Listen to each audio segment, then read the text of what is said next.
తప్పేంటిది, నీకు చేసిన అన్యాయం ఏంటి? ప్రజల కోసం బరాబర్ ఆ క్వారీలో ఇబ్బంది అవుతుంది, ఇల్లీగల్గా నడుస్తుంది క్వారీ. అది రేవంత్ రెడ్డి బేనామీ, సీతక్క బేనామీ, కడియం శ్రీహరి బేనామీ, ఎమ్మెల్యే నాగరాజ్ బేనామీ. వాళ్ళ బేనామీలకి కొన్ని ఎన్ని రోజులు రాస్తాడు? ఇదేం పద్ధతి? అసలు ఇదేం నాకు నోటీస్ ఇవ్వకుండా మీరు ఎట్లా అరెస్ట్ చేస్తారు? రేవంత్ రెడ్డి చెప్తే మీరు అరెస్ట్ చేస్తారా? రేవంత్ రెడ్డి చెప్తే మీరు అరెస్ట్ చేస్తారా? రేవంత్ రెడ్డి ఇదే కాదు కదా, రేవంత్ రెడ్డి మీ జీతం మీద రేవంత్ రెడ్డి ఇస్తలేదు కదా. ఇదేం పద్ధతి? ఇది పద్ధతి కాదు కదా. ఇదేం పద్ధతి? ఇది పద్ధతి కాదు కదా. ఇది పూర్తిగా అన్యాయం. రేవంత్ రెడ్డి గారు పెట్టుకున్న అక్రమ కేసు ఇది. కమలాపూర్ మండలంలో గుండే గ్రామంలో ఇల్లీగల్ మైన్ నడుస్తూ ఉంది.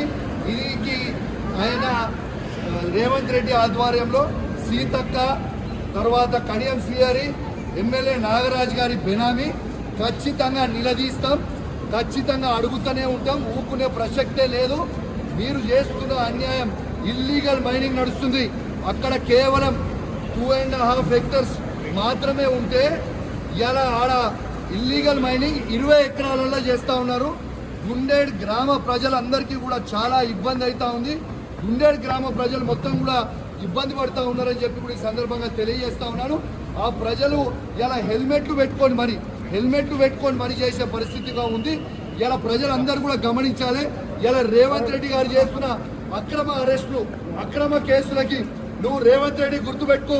నువ్వు ఎన్ని కేసులు పెట్టినా, ఎన్ని బెదిరించినా భయపడేది లేదు. నీ సంగతి తప్పకుండా చెప్తాం, ఖచ్చితంగా ప్రజలన్నా చెప్తాం, ఖచ్చితంగా చెప్పే ప్రయత్నం చేస్తాం. జై తెలంగాణ, జై కేసీఆర్.